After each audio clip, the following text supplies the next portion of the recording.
Welcome back to the Deep Dive. Today, we are opening up a file that feels, I think, deceptively familiar to just about everyone. Oh, for sure. I mean, if I asked you right now to close your eyes and just picture breakfast at Tiffany's, your brain immediately pulls up a very specific visual shorthand. It's Audrey Hepburn. It's Audrey Hepburn. Oh. It's the long cigarette holder, the oversized sunglasses, that black Givenchy dress. And she's looking incredibly chic. You know, very polished, very romantic. And Moon River is playing somewhere in the background. Exactly. It is arguably one of the most, I don't know, powerful branding exercises in Hollywood history. That film just completely overwrote the source material in the cultural consciousness. It did. It absolutely did. It took what was a really gritty, kind of morally ambiguous character study, and it turned it into a rom-com. A beautiful rom-com, but a rom-com nonetheless. Right. But today, we are pushing that movie coaster aside. We are taking a trip to a very specific time and place, and it's definitely not the glossy 1960s. We are going back to 1943. We're in a brownstone in the East 70s of New York City, where the walls are described as being the color of tobacco spit. What a description. Isn't it? And the air smells like wartime grit. We are looking at Truman Capote's original novella, which was published in 1958. And our mission here is really specific. Right. We want to strip away that pop culture gloss and find out who Holly Golightly actually was. Because when you look at the text, I mean, the specific descriptions, the dialogue, the narrator's little notes, she isn't just a quirky romantic lead. She is a fascinating and sometimes pretty dark study in survival. She is a wild thing. That's the term the book comes back to over and over and over again. And this whole deep dive is really a case study on that tension, you know, the tension between the absolute need for personal freedom and the, frankly, terrifying human necessity of belonging. That's a great way to put it. And Capote explores that tension through a character who is so much rawer and rougher and just more complex than the cinematic version we're also used to. And that complexity, it hits you before you even meet her in the book. It really starts with a piece of paper. The narrator, who's a writer, looking back on this time he spent living in that brownstone, he remembers seeing her calling card. It was stuck in the mailbox for apartment 2. It is such a precise, character-defining detail. I love it. It's a printed card, very formal, you know, a very expensive-looking Cartier style. And it reads, Miss Holliday Golightly. Right. But in the corner where a normal person would put an address or a phone number, she has printed a single word. Traveling. Traveling. I just love that. She's 19 years old, a teenager. She's living in a leased apartment in Manhattan. She has a physical location, but she defines her location on her official card as traveling. I mean, that word is the thesis statement for her entire psychology. Think about the audacity of that, especially in 1943, to list an address is to admit you have settled. Right, that you're pinned down. Exactly. It implies you are stationary, you can be found, you are part of a community. Holly wants the world to know, and maybe she needs to remind herself, that she is transient. She refuses to dwell. She's physically present in that brownstone, for sure, but existentially, she is already halfway out the door. It sets up this idea right from the jump that she's living out of a suitcase even when she's standing still. And speaking of standing still, let's look at her physically. Because if you're picturing Audrey Hepburn, the text gives us something a bit more chaotic. Yeah, that's a good word for it. The narrator describes her hair as having ragbag colors. Ragbag colors is just a brilliant phrase, isn't it? It implies this kind of DIY aesthetic, not a polished salon finish. The text mentions tawny streaks, strands of albino blonde, and yellow. So not exactly chic. Not at all. It suggests it's self-induced, probably from using, you know, various cheap dyes or maybe lemon juice to get that blonde look. It gives her a boyish quality. She's a manicured product. She's a little rough around the edges. And the narrator notes she has an almost breakfast cereal air of health. That phrase really stopped me when I was rereading the notes. Breakfast cereal air of health. What does that signal to you?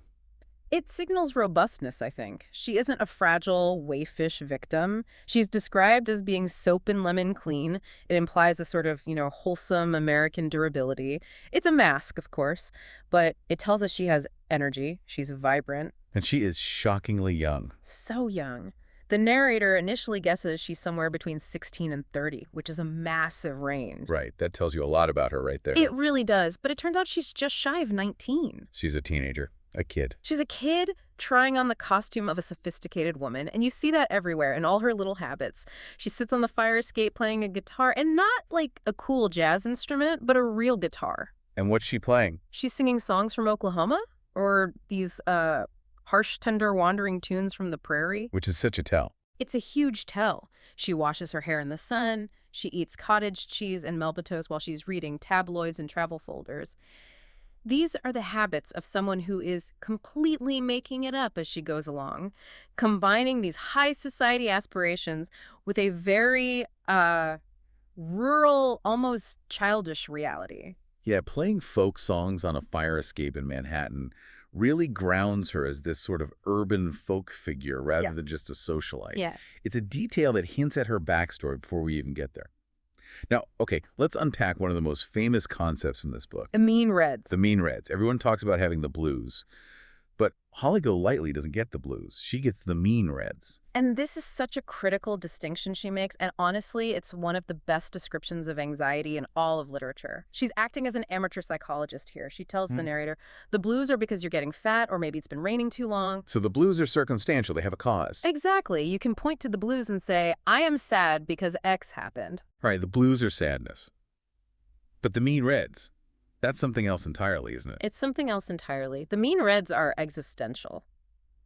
She describes it as being afraid, and you sweat like hell, but you don't know what you're afraid of. Wow. In modern clinical terms, she is describing a severe anxiety attack, or just, free-floating dread. It's that horrible feeling that something terrible is about to happen, but you can't locate the threat, so you can't fight it. And this brings us to the title of the book, which I think a lot of people misunderstand. They think it literally means eating breakfast inside the store. Right, like croissants at a counter. But it's about the feeling the store gives her. The cure for this existential dread for the mean reds isn't therapy or medication. It's Tiffany's. But, and this is the part people always miss, it is not about shopping. She's not there to buy diamonds. She can't afford them anyway. She explicitly says she goes there for the quietness and the proud look of it. The proud look of it. Yeah. She says nothing very bad could happen to you there. For her, Tiffany's represents permanence. It represents order. It has rules and decorum and a sense of history. For a girl whose whole life is defined by traveling, by chaos and transience, Tiffany's is an anchor. It's a fantasy of safety. It's the stillness. Mm-hmm. It's the quiet luxury of stability. She even says if she could find a real-life place that made her feel the way Tiffany's does, she'd buy some furniture and give the cat a name. Which is a huge admission from her. It implies that until she finds that sense of safety, she absolutely refuses to commit. And that refusal is physically manifest in her apartment. Oh, the apartment description is great. It's described as having a fly-by-night look. We're talking about, what, crates instead of tables? Crates for tables, yeah. Unpacked suitcases are just everywhere. She's lived there for months, but it looks like she moved in 10 minutes ago. Or that she's ready to leave in 5. And that is the point. To unpack is to admit you are staying. To buy a real table is to say, I will be here next year. I'm putting down roots. Right. And she refuses to let things own her. And this philosophy extends to living things too, which means we have to talk about the cat. The no-name cat. This relationship is the emotional barometer of the entire book. She refuses to give him a name. And it's not just laziness. It's a strict personal rule she has. Oh, she is adamant about it. She tells the narrator, we just sort of took up by the river one day. We don't belong to each other. Yeah. He's an independent, and so am I. He's an independent. It sounds like she's talking about a voter demographic, but she's talking about a poor stray animal. It is a defense mechanism disguised as a philosophy of life. If you don't name something, you don't claim it. And if you don't claim it, you can't lose it. She views herself and the cat as two ships passing in the night, just temporarily sharing a port. It allows her to maintain this incredible emotional distance, so if she leaves or if the cat leaves, well, there's no betrayal because there's never a contract of belonging in the first place. It's a very, very lonely way to survive, isn't it? You're surrounded by people, but you're insulated by this aggressive independence. And speaking of people, let's get into the menagerie she surrounds herself with, starting with the narrator. Right. She calls him Fred. Because he looks like her brother Fred, who is off fighting overseas. Yeah. That projection is fascinating. She's just overlaying her past onto her present, onto the stranger. Right. And the narrator, and we can just call him Fred for clarity, is clearly, enamored with her. But it's not a standard romance novel dynamic at all. He's almost like a spy in her life. He is the observer. He's a Yeah. writer, so he's fascinated by her as a subject, as a character. Yeah. And she uses him. She uses him as a confidant. She climbs through his window to escape drunk dates. Sure. It's intimate, but it's not sexual. It's a friendship born of proximity and his bottomless curiosity about her. Yeah. But there's a really telling moment that involves a gift. The narrator, wanting to sort of cement this friendship, he buys her a birdcage. And it's a magnificent birdcage. Yeah. He sees it in a shop window. It's like a palace. It's huge and ornate and expensive. And her reaction is the key to everything. She accepts the object, but she completely rejects the function. She makes him swear on his life, never to put a living thing in it. But still, it's a cage. That's the line. But still, it's a cage. Mm. To Holly, a cage is a cage, no matter how gilded or beautiful it is. It represents the absolute antithesis of her traveling card. Yet she keeps it. It just sits in her apartment, empty. A symbol of the freedom she insists on, or maybe a constant reminder of what she's so afraid of. Exactly. But outside of Fred, she has what she calls her rats and her super rats. Her social circle. These are the men she survives on. And we should be pretty clear here, the text implies a very transactional lifestyle. She lives off the money these men give her for the powder room, or for cab fare, which somehow adds up to a living wage. She is essentially a high-end escort, or maybe a courtesan, though she would never, ever use those words. She frames it all very differently. She isn't standing on a street corner. She is navigating high society. But the economics of it are very clear. Let's look at some of the rats. Yeah. You have Rusty Trawler. The description of him is just brutal. The preserved infant. It's vicious. Rusty is a millionaire who was orphaned at age 5, and he basically just never grew up. He's completely emotionally stunted.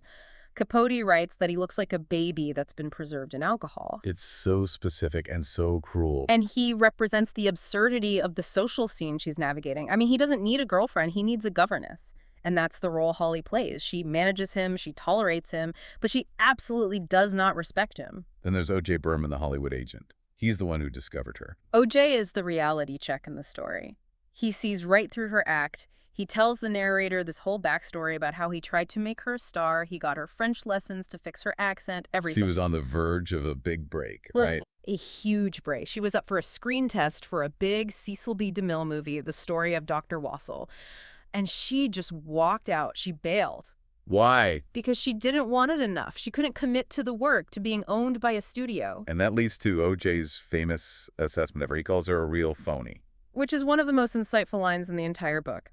He says she isn't a phony because she's lying to you. She's a real phony because she believes all this crap she believes. So she's not deceiving other people so much as she's deceiving herself. Precisely. A regular phony knows they are pretending. Holly believes her own reinventions. When she acts like a sophisticated socialite, she is one in her own mind, and that is her superpower. It allows her to navigate these dangerous waters without feeling the shame or the fraudulence that a regular phony might feel. But she does have a moral code. It's not a conventional one. I mean, the narrator even straight up asks her if she's a prostitute at one point, but she sticks to her own internal logic. She does, and it's a very strict code. She distinguishes between her actions and what she calls her heart. She says she hates dishonest hearts. Right. She tells the narrator she's had 11 lovers, but she never tried to fool herself into thinking she loved them if she didn't. She despises hypocrisy. She says she'd rather have cancer than a dishonest heart. Wow. So in her mind, selling her time or her company is an acceptable form of survival as long as she is completely honest with herself about the transaction. It's when you lie to yourself, when you pretend to love someone for money, that you become corrupt. Then we also have the foil characters. Mag Wildwood and Jose Ibarra Jagar. Mag is this tall, stuttering, convention-obsessed model who just wants to be a wife. Mag represents everything Holly is not. Mag wants to settle. She wants the status of marriage. She moves in with Holly for a bit. And of course, chaos ensues because their entire philosophies are completely incompatible. And Jose is the prize. Yeah. The handsome, polite Brazilian diplomat. Right. He's a respectable man. Mag wants him, but Jose, of course, gravitates toward Holly's energy, her wildness. And Holly seems to actually fall for him, for real. But before we get to how that plays out, the story takes this massive, massive turn. We get the origin story, because Holly Golightly didn't just spawn in Manhattan out of thin air. This is section 3 of the novella, and it's where the whole genre just shifts on a dime. A man appears outside the brownstone. He's wearing a sweat-stained hat. He looks completely out of place in the East 70s. He's just watching the building. And the narrator, Fred, goes down to talk to him. He confronts him, and the man just drops this bomb. He introduces himself as Doc Golightly. Horse doctor. A horse doctor from Tulip, Texas. And he's Holly's husband. And not just her husband. He reveals that Holly is actually Lulamae Barnes. The details here are just staggering. Right. She didn't just leave a boyfriend or a small town. She showed up at Doc's house as a starving 14-year-old orphan with her brother Fred. Her real brother Fred. Her real brother Fred. Doc took them in. He was a widower with kids of his own. He married her. She became a stepmother to his children at 14. It completely recontextualizes everything. That breakfast cereal health we talked about earlier, the country songs on the guitar. It all clicks into place. She isn't a fallen debutante. She is a survivor of extreme rural poverty who reinvented herself from the ground up. She was a child bride. And Doc's perspective is so fascinating because he genuinely seems to love her, but he completely and totally misunderstands her. He thinks she was happy there. He paints this picture of an idyllic life. He says she didn't have to lift a finger except to comb her hair. He thinks she left because of magazines and show-off pictures. He thinks she was just lured away by vanity. He has no concept of her internal life. He doesn't understand that for a wild thing, a cage is a cage, even if it's a comfortable house in Texas where you don't have to do chores. He offered her safety, but he couldn't offer her freedom. So when Holly or Lulamae finally confronts him in the apartment, it's this incredibly pivotal scene. She doesn't scream at him. She's not angry. No, she's warm. She greets him. Hello, Doc. But she is absolutely firm. She refuses to go back. She tells him she isn't that 14-year-old girl anymore. And then she explains this wild thing philosophy to Joe Bell, the bartender, later on. She says Doc's mistake was in loving a wild thing. Yeah, she says if you love a wild thing, you just give it the strength to fly even further away. It's better to look at the sky than live there. That's the quote. She acknowledges that total freedom is a lonely place. It's where the thunder goes. But she feels compelled to pursue it. She cannot belong to Doc, just as she cannot belong to the apartment or to the cat. She is terrified that if she gives even an inch of her freedom, she'll be trapped in that kitchen in Tulip, Texas, forever. So Doc leaves, heartbroken. Holly remains. But the walls are starting to close in on her life in New York. And this is where the story shifts from a character study into something more like a tragedy. Right. We have to talk about Sally Tomato. This is the subplot that eventually brings her whole world crashing down. Holly visits a man named Sally Tomato in Sing Sing prison every Thursday. He's a notorious mobster. But to Holly, he's just a darling old man. She thinks he's sweet. And conveniently, his lawyer pays her $100 a week to make these visits. Which was a significant amount of money in 1943. It's basically her primary source of income. And all she has to do is pass on weather reports to his lawyer after the visits. She tells the narrator she delivers these little messages like hurricane in Cuba or it's snowing in Palermo. It is shockingly naive. Or perhaps it's that real phony ability to edit reality again. What do you mean? Well, she thinks she is just being kind to an old man and getting paid for it. Or, more likely, she chooses to believe that's all it is. In reality, she is serving as the communication link for a major narcotics ring. She is running orders for the mob. It's the perfect example of her personal worldview just crashing into legal reality. She constructs a reality where she's just visiting a lonely old man, but then, the police bust down the door. And the arrest scene is so chaotic and undignified. The narrator's in the bathtub, of all places. Holly is dragged out by a detective she refers to as a bulldyke. And suddenly the press turns on her. The headlines paint her as this drug-smuggling actress. The whole fantasy of the sophisticated socialite is just shattered by the flashbulbs of the tabloids. And this is where we see the true colors of the people around her. Specifically Jose, her fiancé, the man she was planning to move to Brazil with. Jose is a diplomat. He cares about optics above all else. He cannot be associated with a scandal, especially not a drug scandal. So what does he do? While Holly is in the hospital because amidst all this stress and the arrest, she suffers a miscarriage, Jose sends a letter. He doesn't even come himself. He sends a cousin with a letter. And Holly's critique of the letter is one of my favorite petty moments in literature. It's amazing. She ignores the content at first and just goes after the handwriting. She calls it constipated. It's a defense mechanism, of course, but she's not wrong. It is a cowardly letter. He writes about his condemn of her situation and his need to protect his respected name. He just abandons her completely when she is at her absolute lowest point.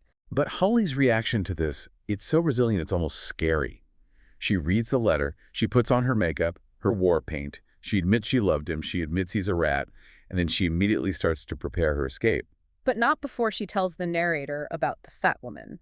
This is a hallucination she had while she was sick in the hospital. This fat woman represents death, or maybe the crushing weight of reality and stagnation. It's the mean reds made flesh. So she has to get run from that, too. She realizes that the fat woman is waiting for her if she stays.